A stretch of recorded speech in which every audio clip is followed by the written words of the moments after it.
Hello, my people, ladies and gentlemen. Ntibisanzwe rero turi live hano kuri Kigali pere stadium hagiye kubera umukino ukomeye cyane, umukino karundura karahutaka w'ikipe ya pere football club ndetse n'ikipe ya gorira FC.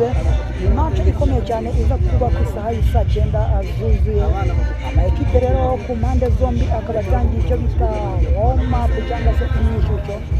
Kanya rero ku isaha y'isa 9 biraza kuba bahaye inkongi. Icyo usabwa rero mbere ya byose waramaze gukora subscribe hano kuri Motivate Rwanda, ubundi tugakomeza kugenda twibanira neza cyane gatanu kuri gatanu.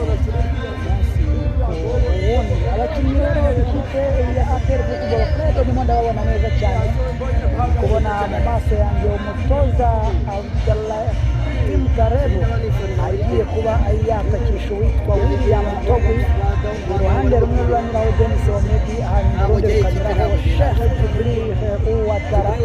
Ubu kubusakiriza ikipe ya pere gusa kuba bumeze neza cyane. Ndimo ndabona rero abarimo uyu mugabo Claude kapiteni w'ikipe, nkabona abarimo n'igena Krema n'abandi bose bagiye batandukanye bameze neza cyane.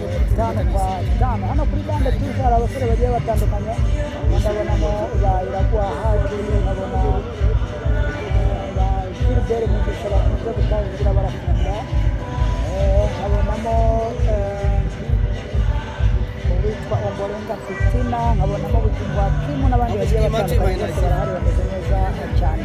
Usabwa rero nuko waramaze gukora subscribe hano kuri Motivate Rwanda kugira ngo tubone gatanu kuri gatanu, naho iyi match ndaza kuba manuka nyiguhereza neza cyane gatanu kuri gatanu. Abo ngabo rero ni abasore b'ikipe ya gorira, nabo barimo barakora imyitozo bameze neza cyane, bagenda n'ikipe mu rwego rwo hejuru.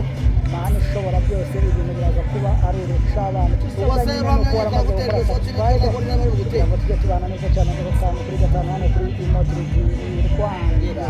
Babwira ko ikipe ya polisi ari ikiyoboye kugeza ubu ngubu urutonde rwa shampiyona by'agateganyo, mu gihe kandi andi makipe agiye atandukanye arimo za Al Hilal na El Merreikh ziri kugenda nazo zavansa zisatira imyanya y'imbere. Reka mbashimire cyane, tuze kubana ku isaha y'isa 9.